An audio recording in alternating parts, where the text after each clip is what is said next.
Your themes are the... If you take the theory of the case as, if you will, a boat, your themes are the motors, are the engines, are the oars, are what propels it in a direction. And what we want to talk about, Tony and I are going to sort of talk about here, is the notions of theories and themes in opening statements.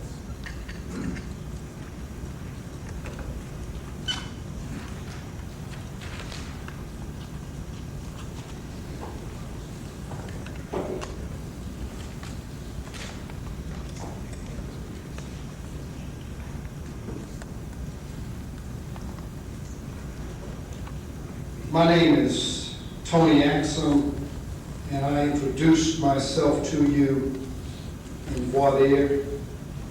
And you know, I'm the lawyer that represents the defendant in this case. Everything I say to you, as the judge has already told you, is not evidence in this case. It is what I think about the theory and about how cases what should happen. You know that the defendant, according to what the prosecution said, was arrested by DEA agents. My client, when he was arrested, has a brother who has his same name. And I don't think that the government's going to be able to show, we contend, that they will not be able to show that the John that they arrested, who is my client, is not the same John, is not the other John. So they're going to have a problem doing that. The evidence will... I'll stop.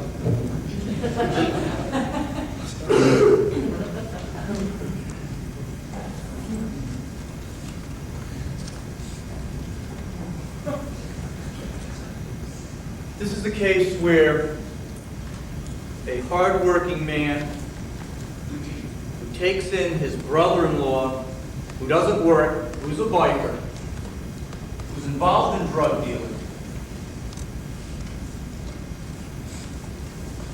That brother gets away, he escapes, he leaves the country, leaving John here to be responsible for a package of cocaine that was delivered to his brother-in-law, the biker. You're going to hear that in the morning hours, phone calls were made between the house that John worked so hard to pay the rent on and a payphone in California. And in those morning hours, they were the same morning hours that the biker brother would be up and around. They are the same morning hours that John would be sleeping because he was working the graveyard shift. You are going to see that the brother drove his Harley around, that the brother didn't have a job, but yet he had the money to give gifts to his sister. He had the money to seem to do whatever he needed to do when he needed to do it, except pay for a place of his own, food of his own, and even do anything to help his brother-in-law who was working the graveyard shift every single day.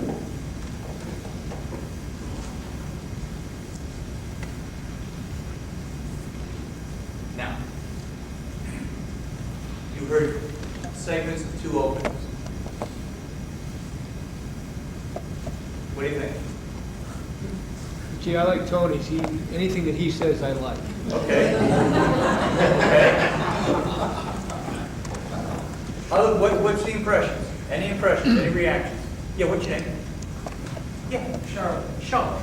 I actually felt sorry for Tony, number one. Sorry, Tony. It was did you think it was pathetic? Because it was so rote, it was so routine, it was so mundane, it was totally uninspired. Have you ever heard lawyers give openings like that? How many people have heard lawyers give openings similar to that? Anyone have the same reaction or a different reaction? Any other observations? In comparing the two? Yeah. What's your name? Marilyn. Marilyn. You seem to have a mastery of the facts that he didn't seem to have. I mean, you knew there was confidence in what you were saying, which then gave the listener confidence that what you're saying is probably true. Because you had such a You're saying that there was masterful- something about the demeanor that When you were, conveyed. of course, walking around behind the podium, you're trying to relate to the jury in a way that was reasonable and understandable. So you're saying there's some stylistic things that I did that you think facilitated communication. Anything else? Yes, what's your name, ma'am? Barbara, Barbara. you've already shifted to another person focus. Okay, this other individual, the brother, is involved in this, and the jurors already looking at another individual and away from the defendant Well, as a possible.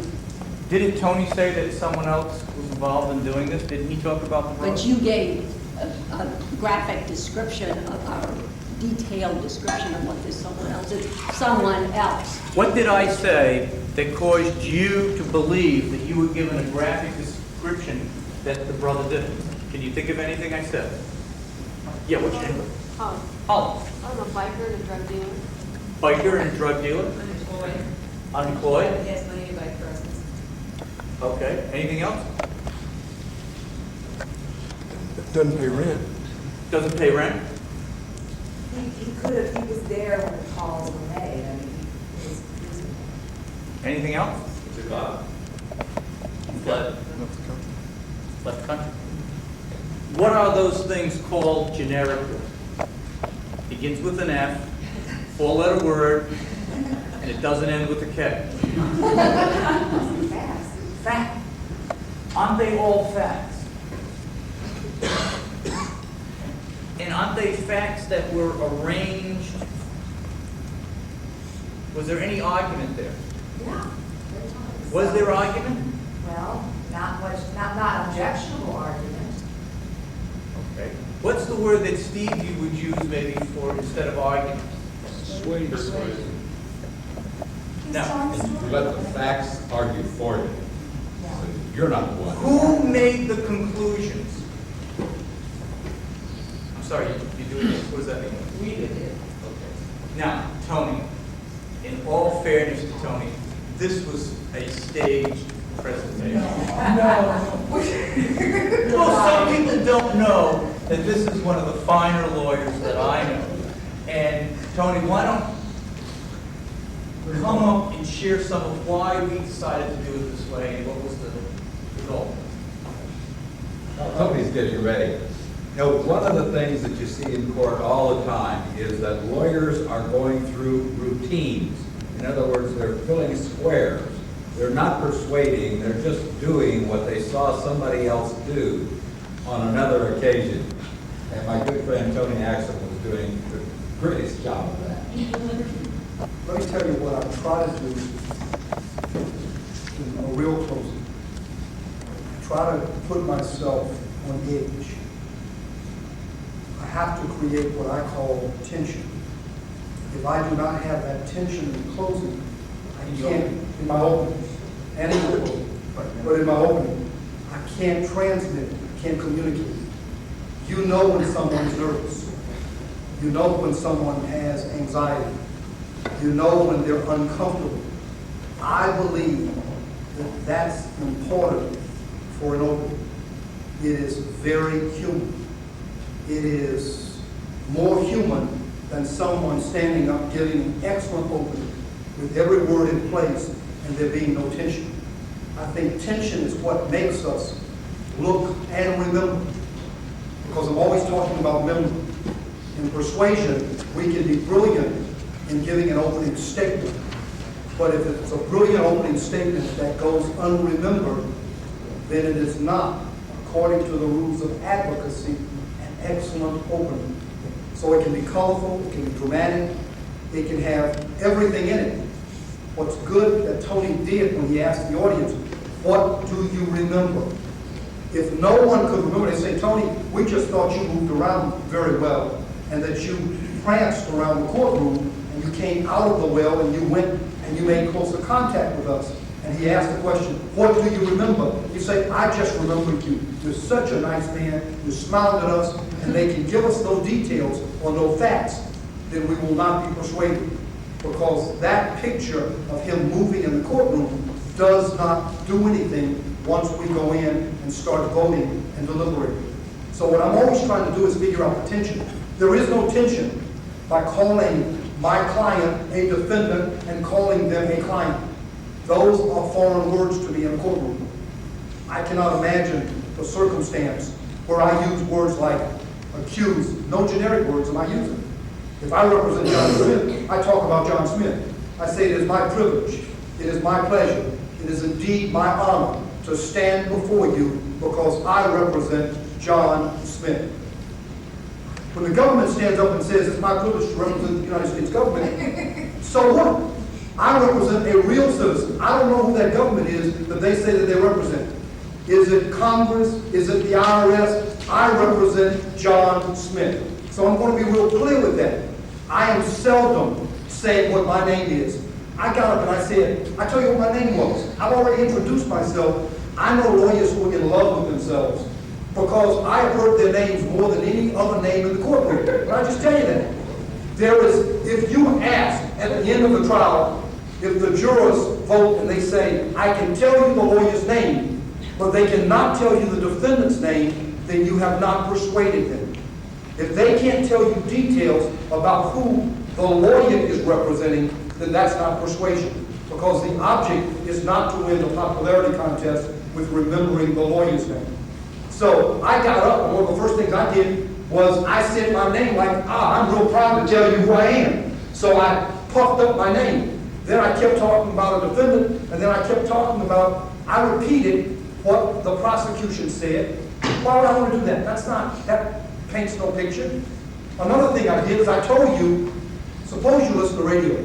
There's a friend of mine named James McElhaney, and the way he does it so that you can remember not to do it. Suppose we're listening to radio, and we're listening to the Lone Ranger, and before the horse comes on, the announcer comes on and says, ladies and gentlemen, that wasn't a real horse, that's a man beating on a table, so it sounds like a horse, and now we're going to start the radio show. But don't forget,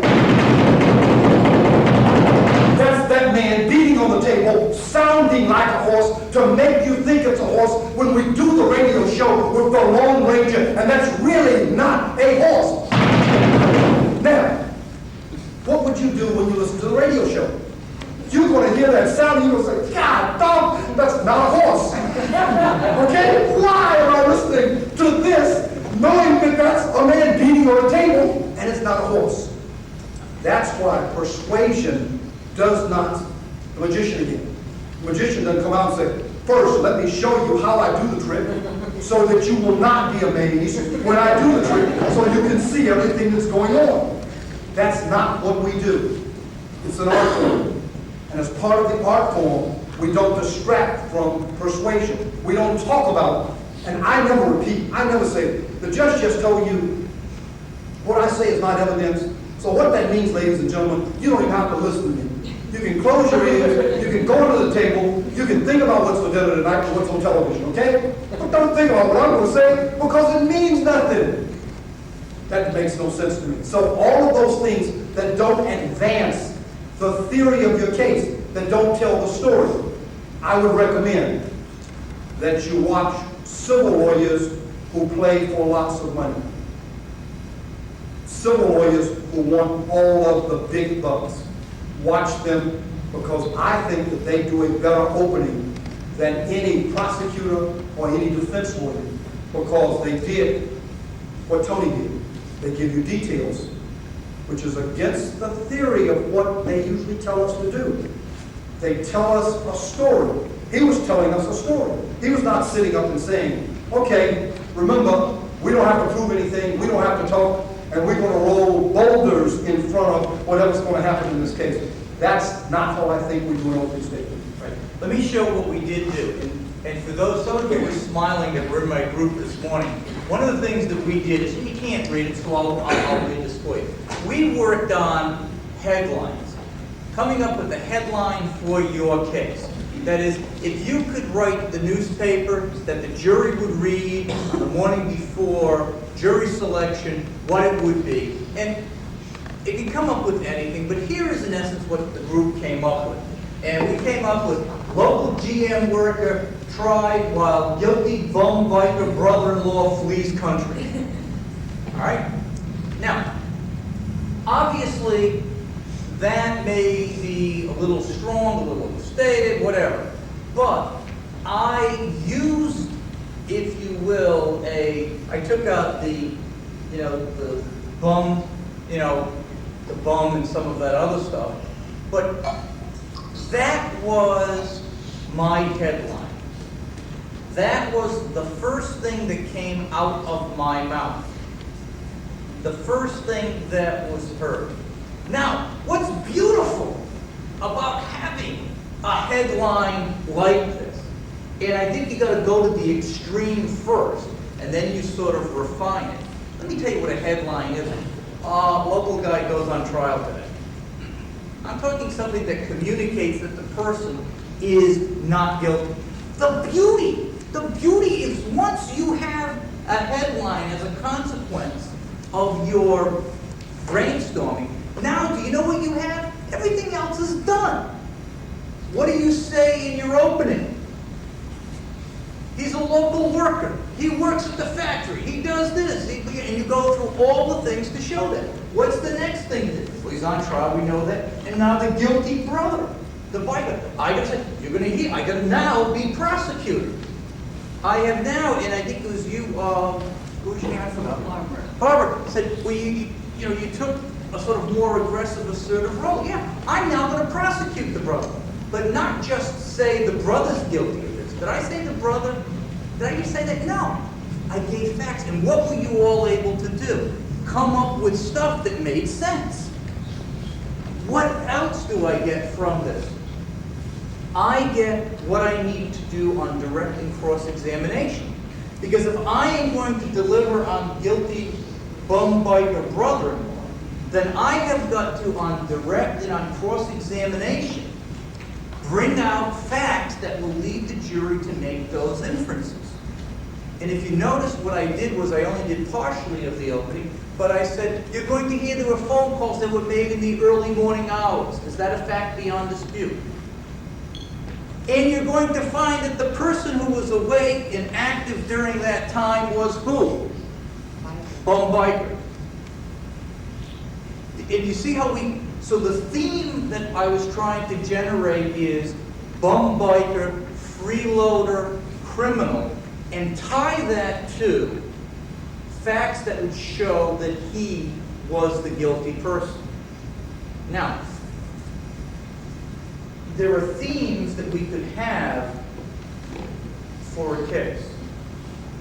Also think about the theme that you have for each witness, and this can help you in putting together your opening. You're going to hear about the brother-in-law who doesn't work.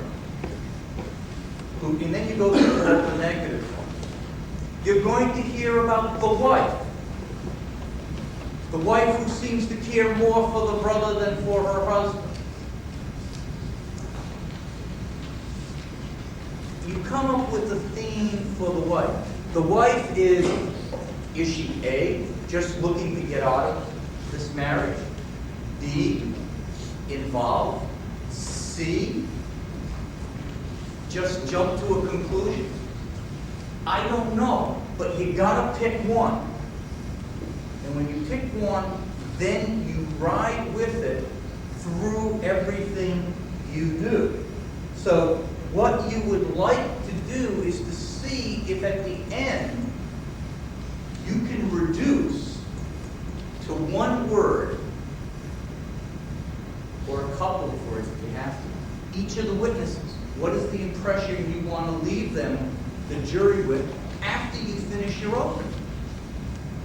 What do you think the one word that we would want to leave the jury with about the brother at the end of the trial? Bum. That was the word that I sort of chose. Can anyone think of any other word you want? Druggies. What? Druggie. Druggie. Freeloader. Freeloader. Sleeves. All right? What do you want the words to be for the wife? Naive.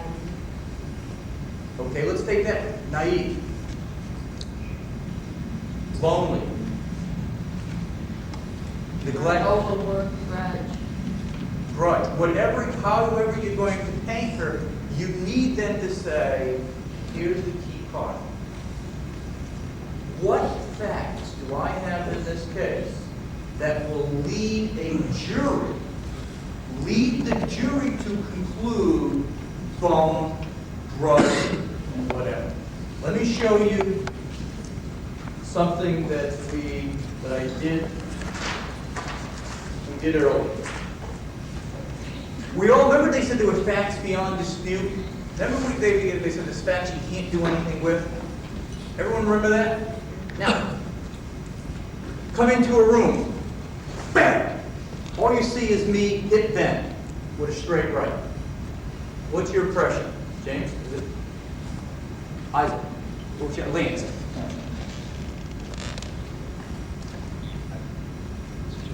You just hit me in the headache. Yeah. What's your impression? What's yours? You're actually irrational. Okay, what's yours? Same as it. Yours. Okay. Now. Right. No. Now, you come in the room a little early, and Ben says, piece of shit, I'm going to cut your fucking nose.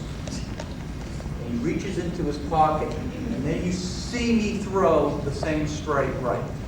How many people have a different impression about my Arizona people? You don't have to say yes if you don't believe it. Yeah, they do. Why? He deserved it. Did the punch change? The punch didn't change. Was the punch in fact beyond dispute? Yes.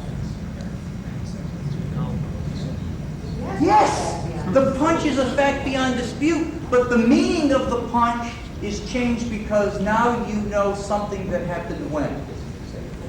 Before. Now, you come in the room. Ben goes through, the threat to me, the cursing at me, the reaching in his pocket. You see the same straight right, and then Daryl comes in and says, cut. That was great. When we film it, do it exactly that way. Now what do you think? Did the punch change? Well, it might have been a fake one. Did the punch change? But now you've got a different meaning. Why? So it was that afterwards. Exactly. Context.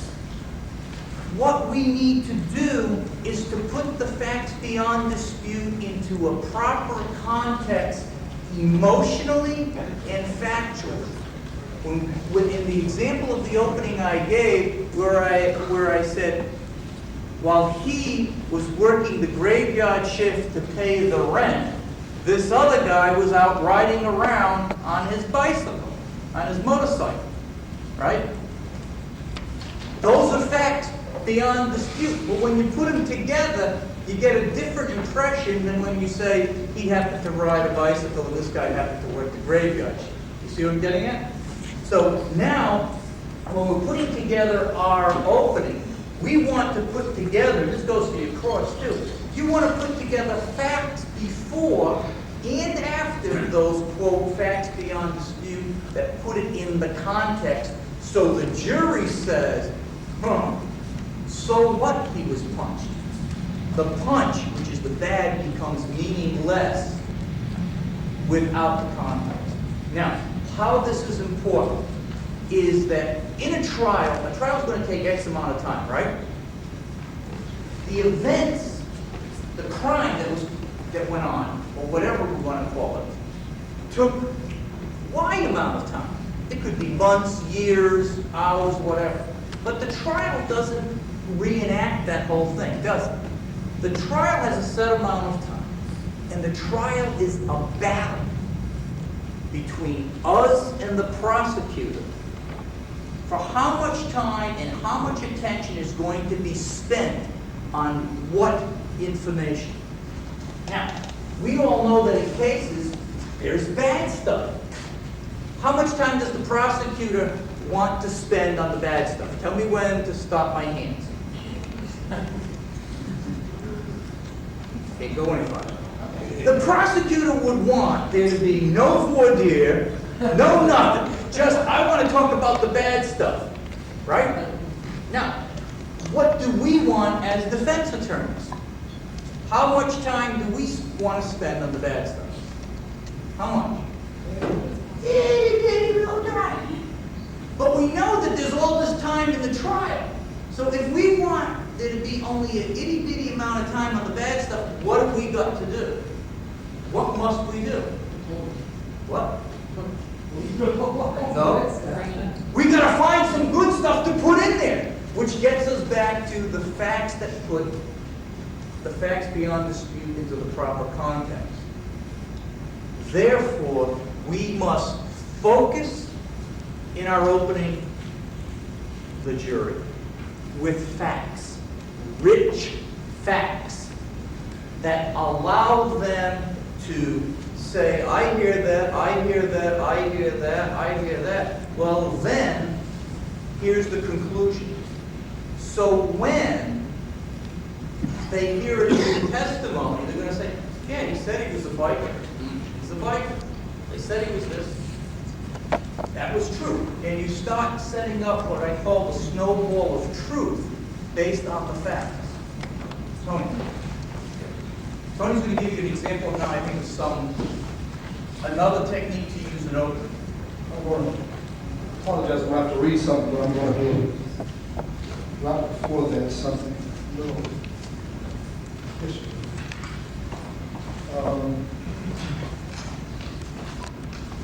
I have some history out of Michigan. A history of the opening statement, a history of the law. I'll just read it briefly.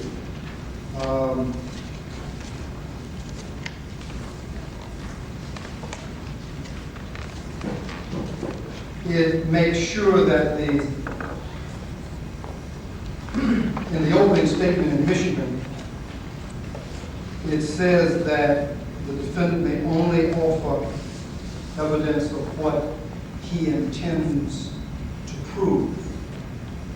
They concentrate on that, and I'll explain that in context, why it makes our job difficult in some respects. In Georgia, they had a defense lawyer on the Superior Court rules. So that changed what you could say in an opening. The law is real clear in Michigan that the opening can only be what you intend on proving. And I'll explain that in context when you hear this from Georgia. The defense counsel, in making an opening statement, shall be restricted to expected proof by legally admissible evidence or the lack of evidence. Now, the reason I add that is so that you'll know that you clearly know that the defense lawyer wrote this. And that's why I want to give a context. When I first got out of law school, I told this to Tony. When I first got out of law school, I believed that the only people that should be going to court in any sort of case were, if I'm defending someone, they should truly be innocent. If you were not truly innocent, then I don't understand why you go to trial. You just plead guilty and take your time and do your time. But that's a sort of concept, because I'm coming out of law school not still thinking like a lawyer, not having adopted all of the rules of court, not having sat through a criminal trial. So I don't know anything about it. I know how to use the term reasonable doubt, but I don't know what that really means. I don't know that the government has a responsibility for proving a case.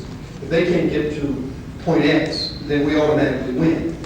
I'm not familiar with it. And y'all know it, we have practiced it, we understand that as a concept. So I'm into always trying to make sure that the jury understands I represent someone that is innocent. So I'm doing everything I can to frame my opening and everything that I do with that sort of mantra of innocence. I want innocent people. If they're not innocent, it's almost like, how can I be doing this? Why am I doing this? Now, I'm just telling you the context. That's the first few years. In the middle of years, I'm going to all the seminars, and I'm seeing all of the deans of criminal law, and they keep telling me, that's not what we're about. We're not about defending innocent people. What we're about is making sure that the government does what they're supposed to do. That's what our responsibility is. If we get an innocent person, good, but that's too much of a burden. So don't try to look for those sort of burdens. You really want guilty clients that if they go to jail, they just go and you have fun trying your case. So that's life, okay? Now, that's what the middle ground that they were telling me. That this is the standard and they got to prove it to that point. Now, I think both of those don't work with an opening statement. They don't work in a criminal trial. I'm at a different point. I'm not at a point where I will try my case on rolling stones and saying that there is a lack of evidence or there's an insufficient amount of evidence. I believe that if you approach criminal law and if you approach it intellectually with trying all of your cases with the main theory being the government has not proven their case, the state has not brought enough proof, I don't believe that you'll win the cases that you should win. I believe that that's a defect in trying to win by concentrating on that legal theory of there are insufficient proofs. You and I both know that we don't have 100% innocent clients. So now we're faced with 90% of the cases where there's some culpability with the people that we represent. So we have that much culpability, so what do? Do we plead those cases guilty? Do we just throw up our hands? Do we not make the argument? I believe the majority of people do not accept the notion that we are, if you're doing something technically, that the government has a burden and they're pushing the envelope and they're trying to show this. I don't think my mom and dad think that way. My mom and dad sit there and they first say, golly, is this person guilty? Are they innocent? What's going on? And we have to bring them to the intellectual point of marrying guilt. Marrying guilt, whether someone is guilty or innocent, with the theory of lack of evidence. I believe you marry both concepts. I'll tell you how we do that. I'm representing a man that is charged in a historical drug conspiracy. I will tell you what questions I ask before I do an opening statement. The first question I ask is, what will the jurors ask me?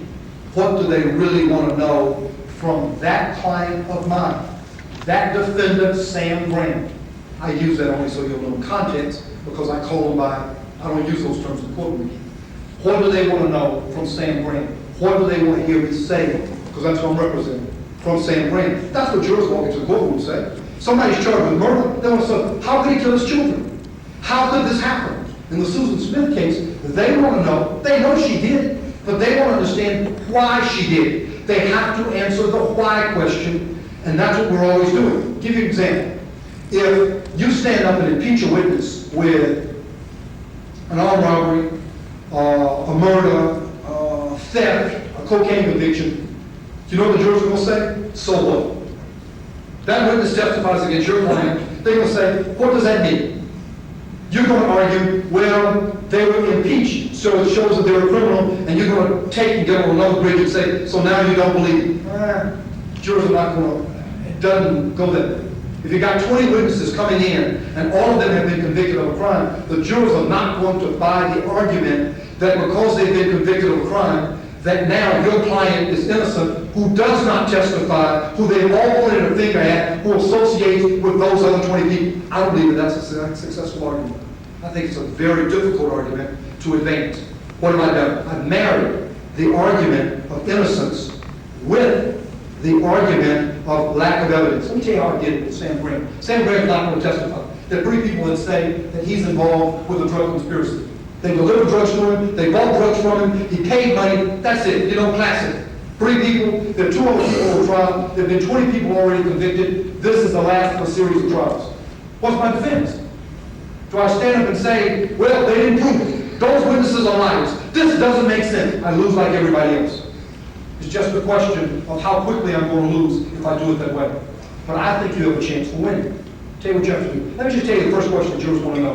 Why am I talking to those other two lawyers that are sitting at the table with me, and why am I acting like they're my best friends? That's the question. Am I in a conspiracy? All three of us at the same defense table. We're charged with a conspiracy.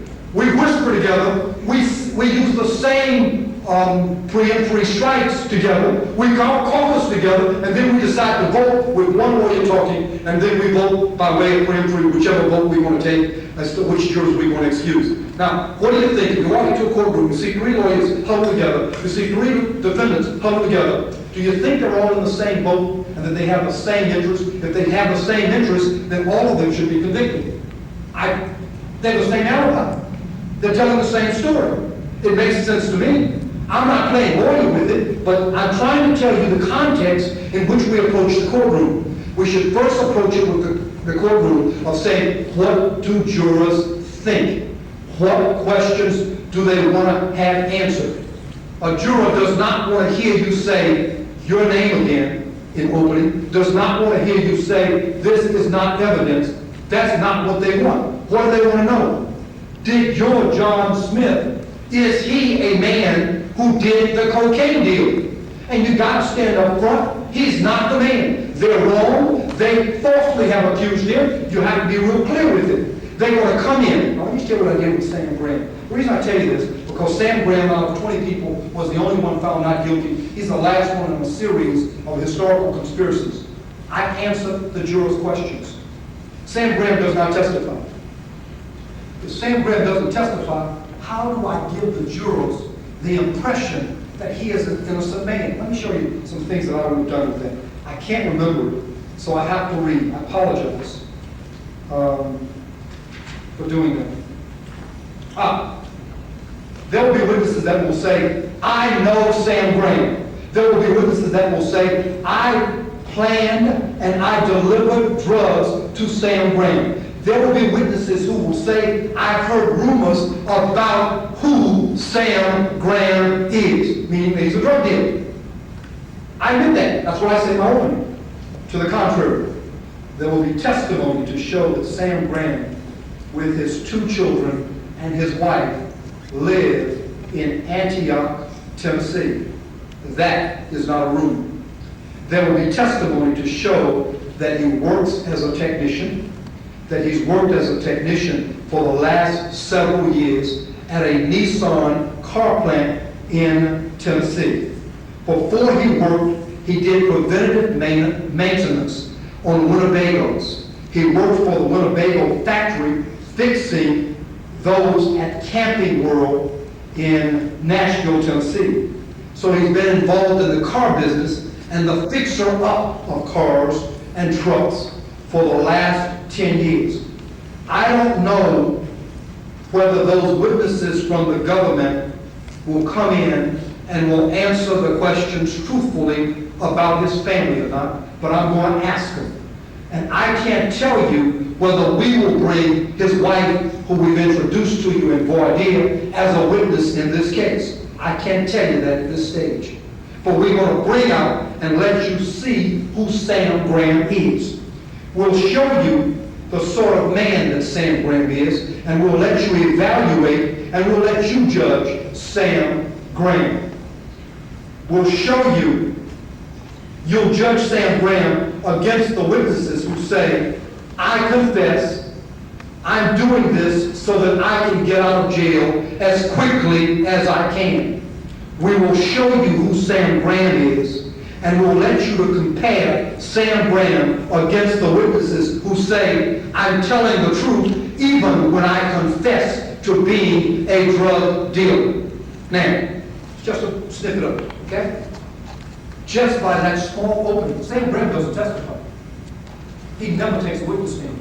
How do I prove that he has two children? They arrest him. When the agent comes to his house, they come, they knock on his door, they see his son first. And I asked the agent, did you see his son? Yes. I asked, the agent says, I saw his son. I said, is your dad home? His dad came. So I paint the picture that way. I I put the neighborhood that he lives in. I've already introduced his wife because I say, you'll see his wife and you'll see Sam Graham.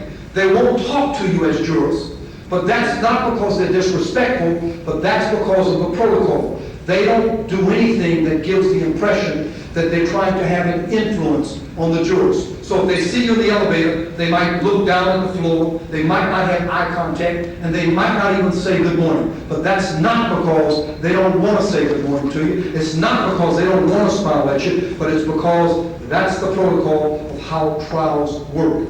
They have no contact with the juror, no matter how slight the contact.